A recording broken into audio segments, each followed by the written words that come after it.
Salut, c'est Wassim et bienvenue à vous dans le 23e numéro d'Afterlife Labs. Cet épisode fait suite au précédent concernant la guerre des cafés en Chine et dans cette deuxième partie, on va se concentrer sur Luckin Coffee, le Starbucks chinois qui a connu une chute spectaculaire cette année.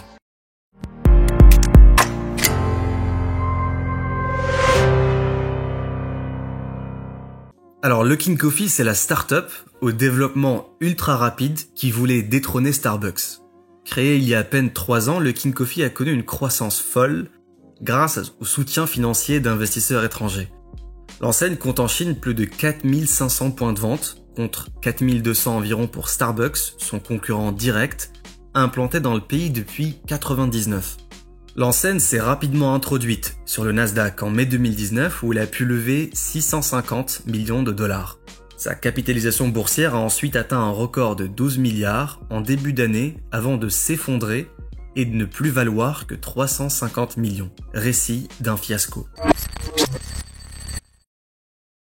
Alors concernant le développement ultra rapide de Luckin, sa stratégie repose sur 4 grands piliers. Le premier, c'est des cafés minimalistes. La plupart des cafés Luckin sont en fait de petits points de collecte dans des bureaux d'entreprise ou des campus.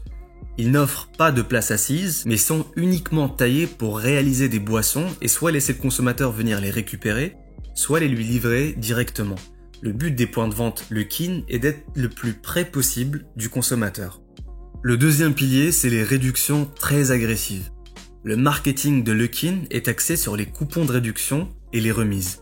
L'enseigne offre à chaque nouveau consommateur une boisson gratuite et moins 50% sur la suivante. Si vous êtes fidèle, achetez un café et recevez-en un deuxième gratuit. Toutes ces réductions font que les prix chez Luckin sont sensiblement inférieurs à ceux de Starbucks, inférieurs de 30% en moyenne.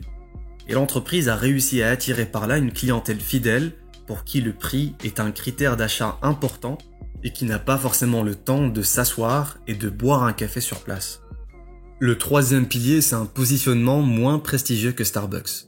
Il faut savoir que les Chinois accordent une grande importance à la réputation et au statut, en particulier pour leur famille et leur communauté. Ils veulent être associés à des marques et à des produits qui représentent la prospérité, le succès et l'ascension sociale.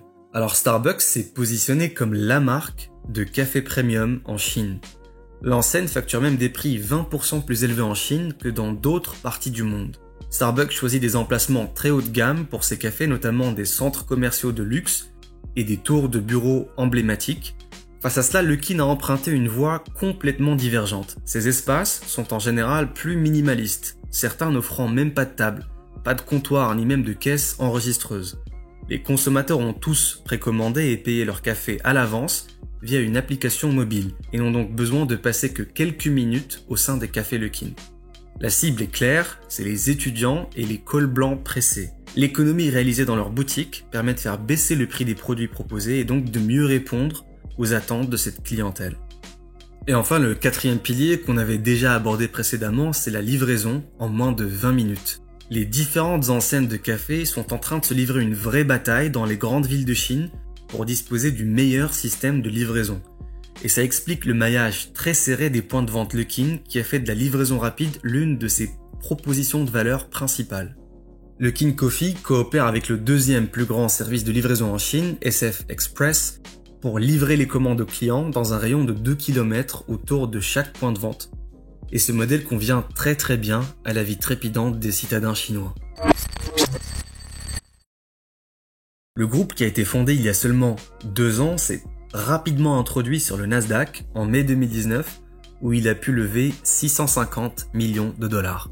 L'entreprise a reçu le soutien du géant de la gestion d'actifs BlackRock. Goldman Sachs lui avait accordé un prêt de 518 millions de dollars et le négociant en matières premières agricoles Louis Dreyfus Company était un partenaire industriel.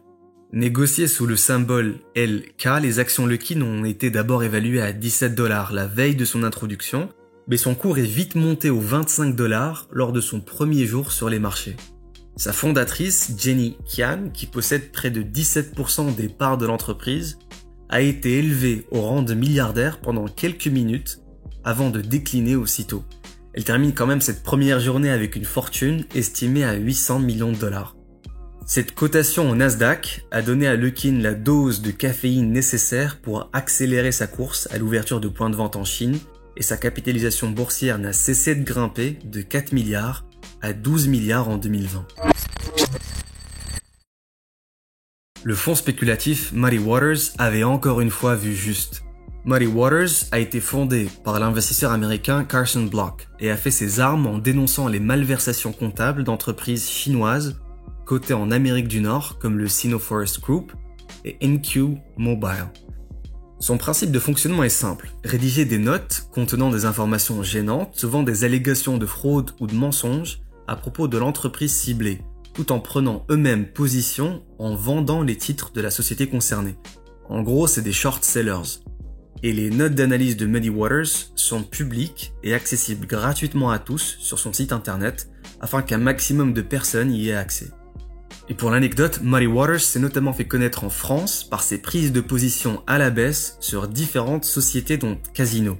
Le 31 janvier 2020, le fonds activiste a fait tanguer le titre Lukin en faisant savoir qu'il avait parié contre celui-ci après avoir reçu un rapport anonyme affirmant que le groupe chinois avait falsifié à grande échelle ses résultats financiers.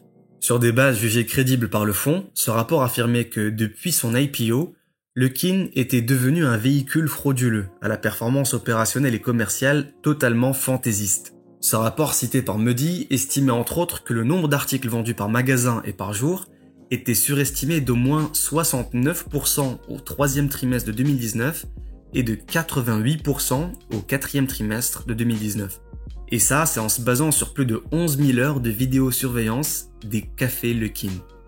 Le rapport affirmait par ailleurs que près de 26 000 tickets de caisse montraient que Lukin a gonflé son prix de vente net par article d'au moins 17 centimes, soit 12% du prix moyen pour soutenir artificiellement son modèle économique. Le rapport a été publié à peu près au moment où l'auditeur de Lukin devait examiner les résultats de 2019. Les actions de Lukin ont alors bien plongé, mais elles ont recommencé à grimper dès que la société a nié ces allégations. Il est important de noter également qu'un autre fonds activiste, Citron Research, avait vivement critiqué le rapport de 89 pages de Muddy Waters. Citron Research a dénoncé un document pas assez précis et rétorqué que les chiffres de téléchargement de l'application ainsi que plusieurs autres données recoupées confirmaient bien les finances de Lukin. Et comme bien souvent, on se retrouve avec des informations contradictoires, complètement orthogonales. Faut-il croire le lanceur d'alerte ou le communiqué officiel? Et puis, début avril, Luckin Coffee a finalement révélé que certains de ses dirigeants étaient accusés d'avoir falsifié le chiffre d'affaires de 2019 à hauteur de 310 millions de dollars. C'est-à-dire 75% des ventes du groupe sur les 3 premiers trimestres de son exercice 2019. Pour inciter les consommateurs à opter pour ces cafés, Luckin a multiplié les opérations de promotion, coupons de réduction à l'appui, quitte à adresser les généreux coupons à des clients fantômes qui n'existent pas pour alimenter la machine et verser dans la malversation. Et cette déclaration n'a pas manqué de faire des vagues et a fait tanguer le cours boursier, alors que sa capitalisation boursière atteignait le cap des 12 milliards de dollars. En janvier 2020, elle a sombré à 350 millions après le coup de semonce. Un an à peine après une entrée fracassante sur le Nasdaq à New York, la société Luckin Coffee n'y est plus cotée. Elle a été rayée de la carte boursière américaine depuis le lundi 29 juin. Les entreprises qui cherchent cette croissance à tout prix n'ont pas toutes bien fini. On en a parlé déjà à plusieurs reprises, que ce soit dans le tout premier épisode à propos de WeWork ou dans le troisième à propos de Wow Air. Le même schéma continue de se répéter. Ceux qui ont acheté tôt et vendu au pic sont les grands vainqueurs bien évidemment, et ceux ayant acheté en pleine phase d'engouement de hype ont été rattrapés par la dure réalité des choses. Luckin semble emprunter le même chemin. Le storytelling de l'enseigne l'a façonné, comme une entreprise technologique pouvant perturber le leadership de Starbucks sur le marché chinois. Luckin a construit toute sa stratégie de communication autour d'une application mobile et déclarait aux investisseurs que son modèle l'aidait à collecter des données pour optimiser les ventes et l'efficacité de sa chaîne d'approvisionnement.